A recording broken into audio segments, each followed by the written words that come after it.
What's up, Jeff? I haven't heard that one. Hey, Nick. Nick, did you score yesterday's practice? Nick, it seemed like Jalen had a really good day throwing the ball yesterday. Sorry, I'll come right back. Sorry, it seemed like Jalen had a really good day throwing the ball yesterday. Do you agree with that assessment after rewatching practice? Yeah, I do. I thought he knew where to go with the football, make good, quick decisions. You always want a couple that they go a little quicker with the decision, but yeah, I thought he had a good day throwing around yesterday. Did you have a chance to tally up the score? Who do you think won the day, both offensive and defensive? You know, we like to keep those those competitions when we're going score for score against our own team. But you know, when we look at it, it's hard to tell when a guy gets tackled or when a guy is a sack because they're pulling off and it's not going to the ground. But it was great work. It was great work against a really good team and a really well coached team. Nick, how much of an emphasis has been with Jalen getting rid of the ball quickly on time, and how's he doing with that? You know, it's not, again, I think I've mentioned this before, that you don't want to completely change something that is a strength of his, right? But you want to get it a little bit more balanced of throwing the ball on time. So it's definitely been an emphasis. Don't want to be extreme with it. Again, wise man avoids all extremes. You don't want to be extreme and just saying, hey, you got to turn into this passer. But he's getting better at it. You know, the things you focus on, you tend to think that you get better at them, and that's definitely an improvement that he's made. I know he's just done individual drills so far, but what have you seen from DeVonta in the one day he's been back, and would you like to see him play in this preseason? Yeah, I always think it's necessary for guys to play in preseason and go through that. And as a matter of fact, I'll let you guys in on this. You'll see it in a little bit. DeVonta's going to do some team reps today, so excited about that. Speaking about preseason, how still evaluating. Just like again, we got to see how today comes out. I mean, we have a preliminary plan of what we want Thursday to be like, but we got a lot of good work yesterday. We're going to get a lot of good work today, so that's just going to be constantly changing with every player. How much is that plan with the guys who are completely healthy? How much do you want the ones to go and things like that? Again, we had a plan of what we thought we wanted to do, but again, we have to just get through today and see and get great work today and see where we are and reevaluate. So, yeah, because yesterday these two practices, yesterday and today, are game-like, as much game-like as you can possibly get. That's why I value these practices so much. So, just something that we're in a process of evaluating, and like I said, we have a plan, but that could change, and I don't want to disappoint. Nick, I'm sure you did homework on Mac Jones during the pre-draft process. Curious what your evaluation was of him. Yeah, when we watched Mac and we watched all the quarterbacks, I just thought he was really accurate quarterback that knew where he was going with the football. Obviously, we got to see Mac even more because we watched DeVonta a lot, So, and when you're watching DeVonta's highlights, that's easy to be like, whoa. That guy can make some great throws, but he's a great player. He was a great college football player. Look forward to watching his career as he goes. What's been your impressions of Kenny Gainwell 2.5 weeks into camp? That he is very strong and he catches the ball very well, and that he's got really good quickness and that he's going to be able to do some of the things that we want him to do and why we drafted him. Nick, we've seen Javon Hargrave have a lot of disruption, as far as, what have you seen from the entire defensive line in particular with Javon? Yeah, I just think that we got a pretty experienced group up there. We got good coaches there that are helping them continue to develop, and just a lot of experience. And again, you win games with good O-line and good D-line. It really starts there, and I see that as one of our strengths on the team. What do you think of Sean Bradley so far in camp and what he's done in the preseason? Yeah, Sean's energy is contagious. It really is. He's just a guy you want to be around at all times, and the guys feel that around him. And obviously he's got talent, and just continuing to learn the system and getting himself in position to be in the right spot at the right time, use his instincts. But the thing that really sticks out with Sean, again, besides the fact that we're counting on him to do good things this year, is that he's a good leader. Personality is contagious. Guys want to be around him. From the other night when you said that Jalen had checked to the pass to Dallas and Joe had checked to the touchdown to Quez, is it the kind of thing where you call a couple plays and they pick which of the ones they want based on the look, or is it like he totally audibled out? That can be that's a little different each time. Like sometimes it's a play that it's, hey, we're running this, and if we get this, we're running this. Sometimes we're running this, And if we get this, we're doing this. And if we get this, it's a three-way check. And sometimes it's just built into, hey, this team likes to do this, this sort of pressure, be ready to check to these couple things if they do. So that's just, it's a little different each time. But that's why it's so important that the quarterback and myself as the play caller and Shane as the offensive coordinator and Brian as the quarterback coach, we're all on the same page. And we're seeing things like, hey, we love this play versus this.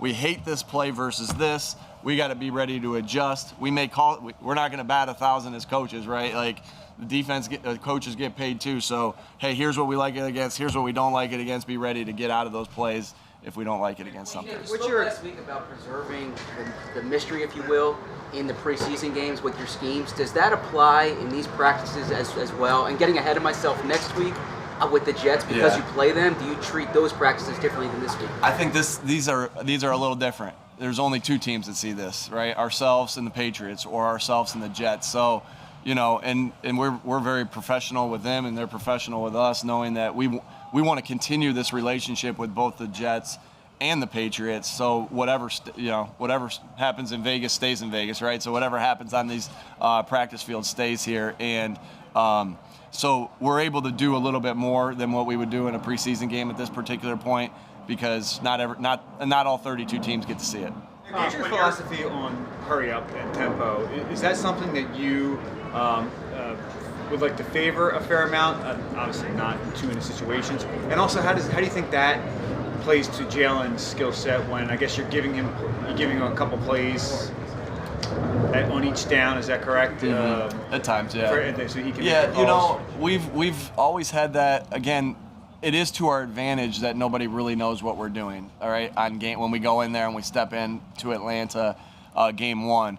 But no secret that the teams that I've been on, team Shane's been on, we've used some tempo. It helps. I think it just helps the simplicity of what's happening out there for the quarterback, because they got to get lined up. It puts the stress on them while you run their base plays. So that's always been a part of of what we do. But again, we'll see how much we use it. To Jalen's strengths?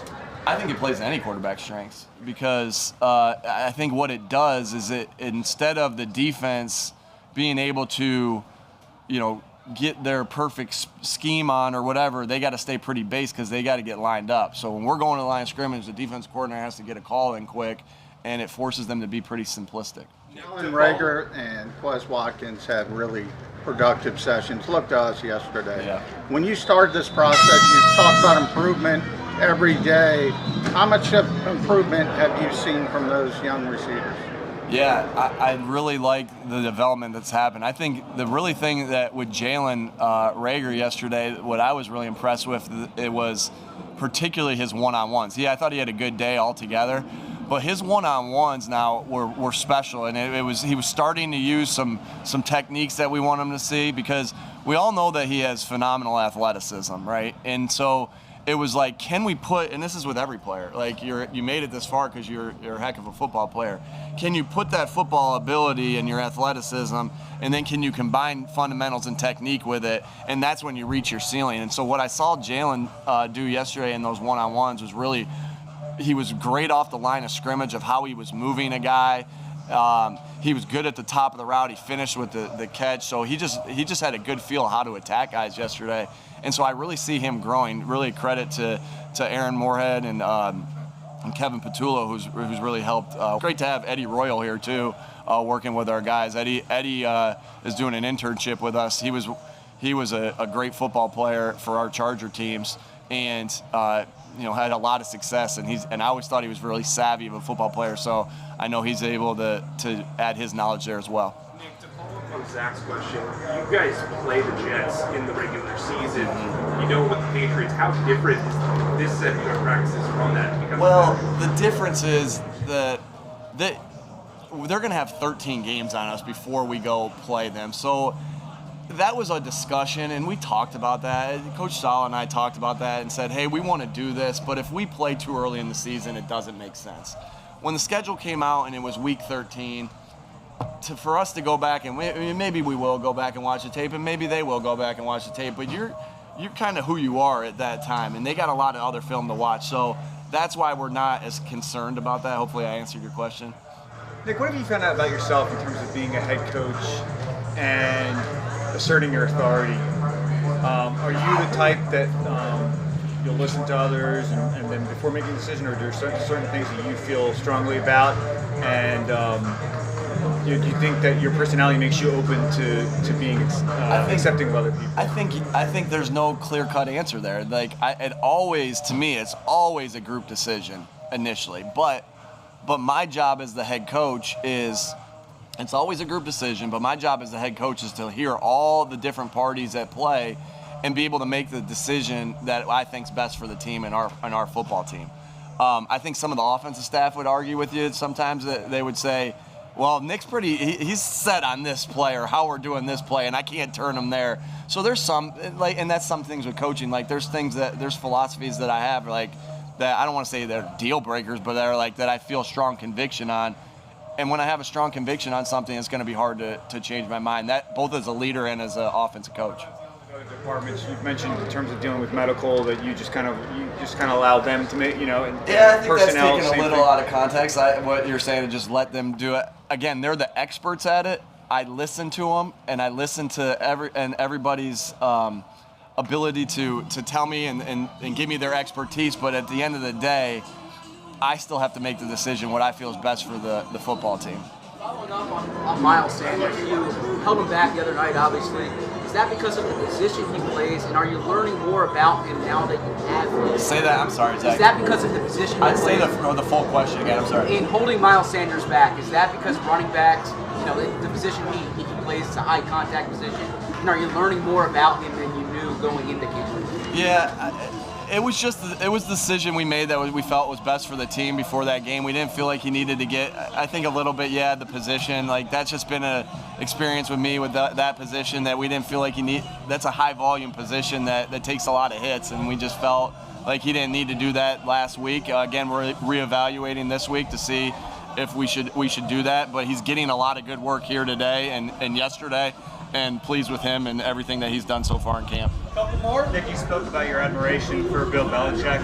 Are there any lessons you're hoping to gain or take from him after these 2 days? Just being able to be around people that are high, that are really good at their job. I think you learn just from being around. I'm not looking for something in particularly, but I'm always observing, right? I'm always observing guys that are good at those things. So I just admire the way he prepares. I admire the way he gets his guys ready, how he motivates his guys. So, I mean, those are things that you just see little things like that. So it's good to be around him.